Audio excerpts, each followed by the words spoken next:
जब लोग तेरे गांव में आके तुम्हें जगाना चाह रहे थे, जब तुम्हारी बहन बेटियों की इज्जत के आबरू को बचाने के लिए भीम आर्मी जैसा संगठन आ रहा था, तब एक चीज बताओ, उनका साथ देने के लिए आपने क्या किया? अरे बाबा की कलम को छेड़ना भुला देंगे। और अगर बात संविधान पर आती है, अगर बात संविधान पर आती है, तो मनुवाद की जैसे तो मेरी माता बहनें अच्छी साड़ी पहनती हैं, अच्छे कपड़े पहनती हैं, वो किसकी बदौलत है? मेरे बाबा साहब और माता रमाबाई की बदौलत है।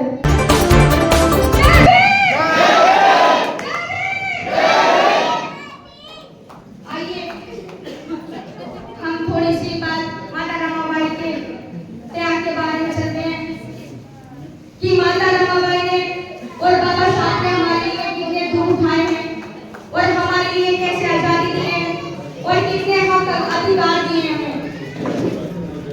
तो जब बाबा साहब अपनी अधूरी पढ़ाई करने के लिए लंदन पहुंचे, वहां पहुंचे बाबा साहब तो वहां पढ़ने के लिए कोई भी पैसे नहीं थे, जो पैसे थे उनके पास खत्म हुए थे। तो बाबा साहब ने एक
आपका बच्चा पढ़ने क्यों नहीं जा रहा, कि चाचा की अम्मा आपका बच्चा पढ़ने क्यों नहीं जा रहा, तो हजार जवाब मिलते हैं कि गरीबी ना होने के कारण, पैसा ना होने के कारण हमारा बच्चा नहीं पढ़ पा रहा है।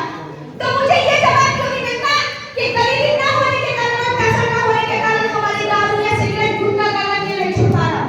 इसके लिए पैसे कहां से आते हैं? बच्चों के लिए पैसे नहीं है, बच्चों की पढ़ाई के लिए पैसे नहीं है, गलत खाने के लिए, गुटखा खाने के लिए, दारू पीने के लिए आपके पास पैसे हैं। तो मैं कहती हूं छोड़ दो सब कुछ और बच्चों को पढ़ाओ और बच्चों को आगे बढ़ाओ, शिक्षा दिलाओ। आज के दौर में शिक्षा की बहुत जरूरत है। और मेरी जो जवान बहनें हैं वो सब एक मजबूती से हो जाओ, जागरूक हो जाए। अगर बाहर जाओ तो एक ऐसी दमन बना के जाओ जो कि हमसे कोई हाथ नहीं लगा सकता।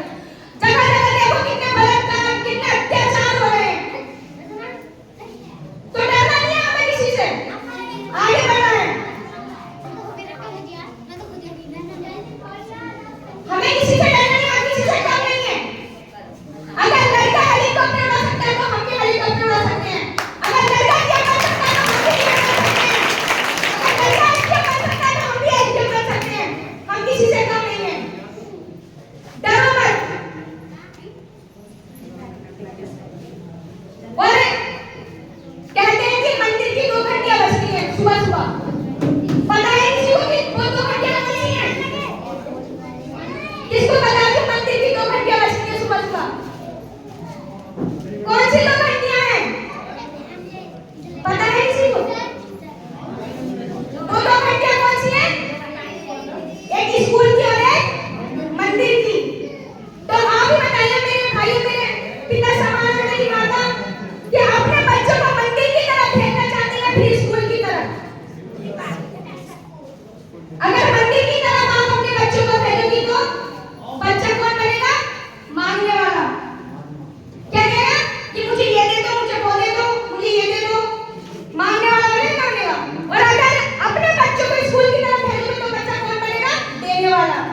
और अगर इस मंदिर की तरफ भेज रहे हो तो आपका बच्चा भिखारी बनता, और जब स्कूल की तरफ भेजती हो तो आपका बच्चा अधिकारी बनता। तो बच्चे का भविष्य बच्चे के हाथ में नहीं है, बच्चे का भविष्य बच्चे के माता पिता के हाथ में है कि हमें अपने बच्चों का भविष्य कैसा बनाना है, कैसे हम अपने बच्चों को आगे बढ़ा सकते हैं, कैसे हम डीएम, एसडीएम, टीचर कैसे बना सकते हैं। अरे बाबा की कलम को छेड़ना भुला देंगे। और अगर बात संविधान पर आती है, अगर बात संविधान पर आती है तो मनुवाद की जैसे हस्तियां मिटा देंगे, मनुवाद की जैसे हस्तियां मिटा देंगे। और कहते हैं कि बाबा साहब के बारे में थोड़ा बता देता हूँ कि बाबा साहब अम्बेडकर वो थे कि आपने देखा कि आप लोग जो है जन्मदिन मनाते हैं।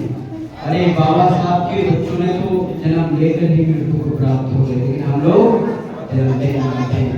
आप लोग बहनों को ये कहना चाहता हूँ कि कोई करवा चौथ में डूबा है, कोई नैना देवी कभी आपने सोचा है उस माता रमाबाई के बारे में? कभी आपने सोचा उस सावित्रीबाई फुले के बारे में?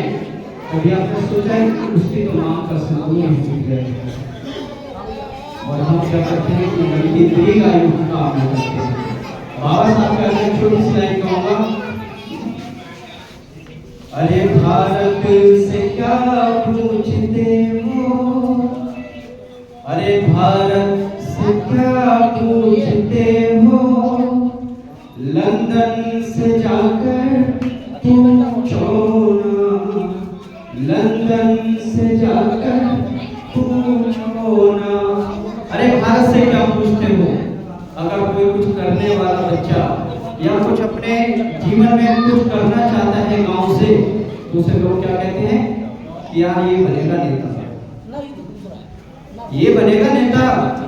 क्या करते हैं हमारे बुजुर्ग लोग? बेटा इधर मत जा यार, वो बृहस्पति आने वाला है, मुर्गा लेगा, हमारा बाप का मुर्गा लेगा। बेटा इधर मत जा, बकरा लेगा। आप बताइए क्या मांस छाट छाट कर खाते हो? अरे मांस छाट छाट कर खाते हो, क्या इसे इतना धर्म बताते हो? मैं आपसे सभी से पूछना चाहता हूँ कि ऐसा कौन सा धर्म, ऐसी कौन सी इंसानियत कि जिसमें जो है जीव हत्या की जाती है, जिसमें नशे को गला लगाया जाता हो, जिसमें धूम्रपान किया जाता हो, कैसे हमारा समाज आगे बढ़ेगा? बताइए। तो मैं आपसे कहना चाहता हूँ कि इसमें हमारा समाज आगे नहीं बढ़ेगा। अगर बनाना है बच्चों को तो IAS, PCS, कलेक्टर, डॉक्टर बनाइए। मैं आपसे ये भी पूछना चाहता हूँ कि अभी 10 से 15 दिन की घटना है, एक 28 साल की बच्ची मेरठ जनपद में, उसके साथ गलत काम करने के बाद उस बच्ची को मार दिया जाता है। तो मैं आपसे ही पूछना चाहता हूँ कि आप सभी देवी देवताओं को पूछते हैं, आप सभी मंदिर जाते हैं, आप सभी मस्जिद जाते हैं, तो क्या उन छोटी छोटी बच्चियों की चीख पुकार कोई नहीं सुनता? तो मैं आपसे पूछना चाहता हूँ, जिसके 9 हाथ, जो 9 हाथ की दुर्गा देवी है, मैं पूछना चाहता हूँ कि आपके हक और अधिकार में उसका एक हाथ भी काम नहीं करता है। अगर कलम काम की तो मेरे बाबा साहब अम्बेडकर ने की मानना है तो मेरे बाबा साहब अम्बेडकर ने मानना है। इसलिए कहता हूँ कि भारत में बाबा साहब ने जन्म लिया था, बाबा साहब ने इस पावन धरती को उस फूलों से सजाया था, लेकिन आज हमारे लोग क्या करते हैं?